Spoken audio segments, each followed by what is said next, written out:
విజయసాయి రెడ్డి గారు మళ్ళీ చాలా రోజుల తర్వాత మీడియా ముందుకు వచ్చారు. అది కూడా లిక్కర్ స్కామ్ లో సిట్టు విచారణ కోసం పిలిస్తే ఆ సందర్భంగా వచ్చి సిట్టు విచారణలో ఏం జరిగింది అని చెప్పడం మానేసి ఆయన ఏం చెప్పదలుచుకున్నాడో, ఆయన మీడియాకి ఏం చెప్పదలుచుకున్నాడో అవన్నీ చెప్పేస్తున్నాడు వరుస పెట్టి. సరే, కొన్ని సిట్ అడిగింది అన్నాడు, కొన్ని ఏమో ఈయనంతటి ఈయన మీడియాకి చెప్పదలుచుకున్న మాటలన్నీ కూడా మాట్లాడేశాడు. అన్ని అయిపోయినాయి. నిన్న ఆయన మాట్లాడిన మాటలు చూసిన తర్వాత చాలా క్లియర్ గా డౌట్ వచ్చేది ఏంటంటే, విజయసాయి రెడ్డి గారు జగన్మోహన్ రెడ్డికి అనుకూల కోవర్టుగా మళ్ళీ రాజకీయాల్లోకి వస్తున్నారు అనేది చాలా క్లియర్ గా అర్థం అవుతున్నట్లాగా అనిపిస్తుంది. ఎందుకంటే ఆయన మాటలన్నీ కూడా అలాగ ఉన్నాయి. అసలు లిక్కర్ స్కామే జరగలేదంటాడు.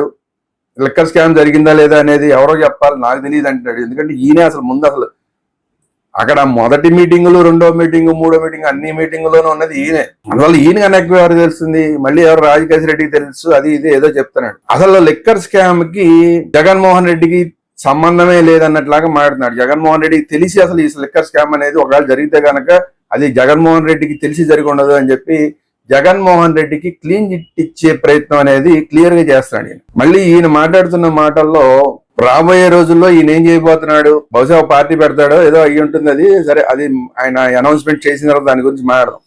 నేను ఒక మధ్య మార్గాన్ని ఎంచుకున్నాను అంటే, ఇప్పుడు అధికార పార్టీ ప్రతిపక్ష పార్టీ కాకుండా ఒక మధ్య మార్గాన్ని ఎంచుకుంటున్నానని చెప్తూనే, ఒక ప్రతిపక్ష పార్టీ ఇంకొక ప్రతిపక్ష పార్టీని విమర్శిస్తే దానికి పస ఉండదు, ఆ విమర్శల్లో అధికార పార్టీనే విమర్శించాలి అని చెప్తున్నాడు.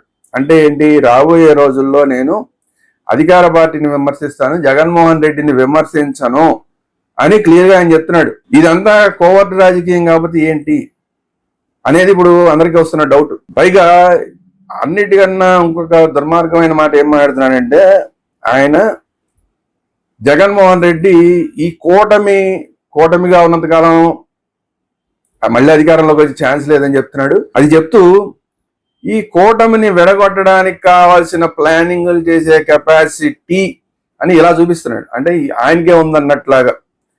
అక్కడ కోటరీకి ఎవరికి లేదు అని చెప్తున్నాడు. ఇప్పుడు జగన్మోహన్ రెడ్డి దగ్గర ఉన్న కోటరీకి ఎవరి దగ్గర కూడా అలాంటి ప్లానింగ్, ఈ కూటమిని విడగొట్టే ప్లానింగ్ చెప్పేంత లేదు అని చెప్తున్నాడు. అంటే తన వైపు చూపించుకుని తనకి మాత్రమే ఉంది, ఇంకెవరి దగ్గర లేదు ఆ కూటమిని విడగొట్టే ప్లానింగ్ కానీ ఆ స్ట్రాటజీలు కానీ అన్నట్లాగా ఆయన మాట్లాడుతున్నాడు. ఇంతకన్నా క్లియర్ గా ఇంకా ఆయన జగన్మోహన్ రెడ్డి కోవర్ట్ గా పనిచేస్తున్నాడు, రాబోయే రోజుల్లో పనిచేయబోతూ రాజకీయాల్లోకి వస్తున్నాడు మళ్ళీ అనేది చాలా క్లియర్ గా అర్థం అవుతున్న అంశం. మరి ఈ విషయం మీద ఇంకా ఎవరు ఎందుకని దృష్టి పెట్టట్లేదు అనేది కొంచెం ఆశ్చర్యం కలిగిస్తుంది. అందరూ వెయిట్ అండ్ సీ పాలసీలో ఉన్నట్టున్నారు.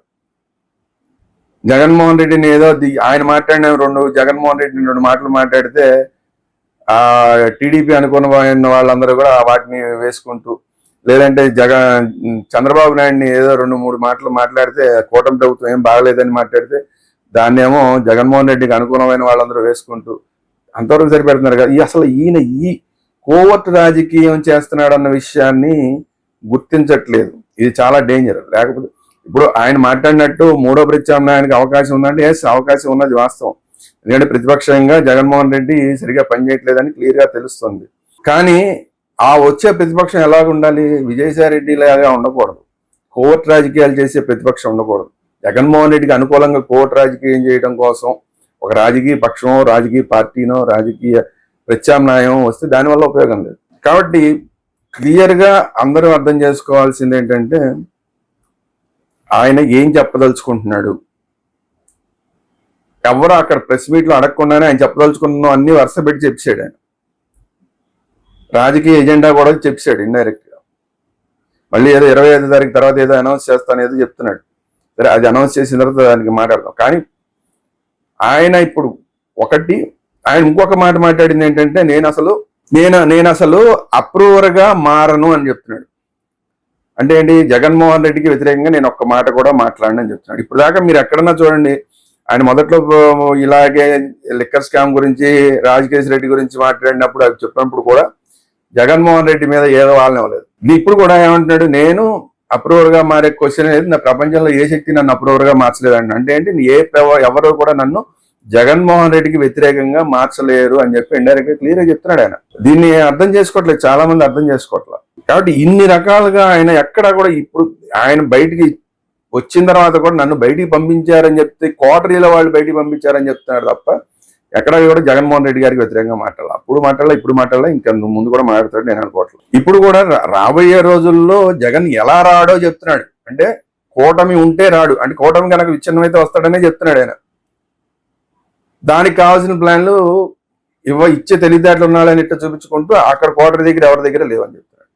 సో జగన్మోహన్ రెడ్డి మీద ఈగవాళ్ళని ఇవ్వకపోవటం ఒకటి, అప్రూవర్గా మారను అని చెప్పడం రెండు, తర్వాత ఒక ప్రతిపక్షం ఇంకో ప్రతిపక్షం మీద విమర్శించకూడదు అని చెప్తూ అంటే రాబోయే రోజుల్లో జగన్మోహన్ రెడ్డిని విమర్శించను అని చెప్పడం మూడు. అసలు లిక్కర్ స్కామ్ అనేది ఉందని నేను అనుకోవట్లేదు. జగన్మోహన్ రెడ్డికి తెలిసి జరిగింది, లేదంటే జగన్మోహన్ రెడ్డికి దీని గురించి అవగాహన ఉందంటే నేను అనుకోవట్లేదని ఆయన క్లీన్ చిట్ ఇచ్చే ప్రయత్నం నాలుగు. ఏదైనా పార్టీలో జాయిన్ అవుతారంటే పార్టీలో జాయిన్ అవ్వడం గురించి ఫస్ట్ నేను ఏ పార్టీలో జాయిన్ అవునని చెప్పారు. తర్వాత మళ్ళీ మాటలు మార్చి నేను ఎవరన్నా పిలిస్తే అప్పుడు చూద్దాంలే అన్నాడు. కానీ మధ్య మార్గం అని చెప్తున్నాడు క్లియర్గా, ఆ మధ్య మార్గంలో వెళ్తానని చెప్తున్నాడు. మధ్య మార్గంలో వెళ్తూ జగన్మోహన్ రెడ్డికి అనుకూలంగా రాబోయే రోజుల్లో కూటమిని విచ్ఛిన్నం చేయడానికి నేను పనిచేయబోతున్నాను అని చెప్పి క్లియర్గా ఆయన చెప్తున్నారు. ఇది ఆంధ్రప్రదేశ్ ప్రజానీకం మొత్తం కూడా గమనించాల్సిన అంశం.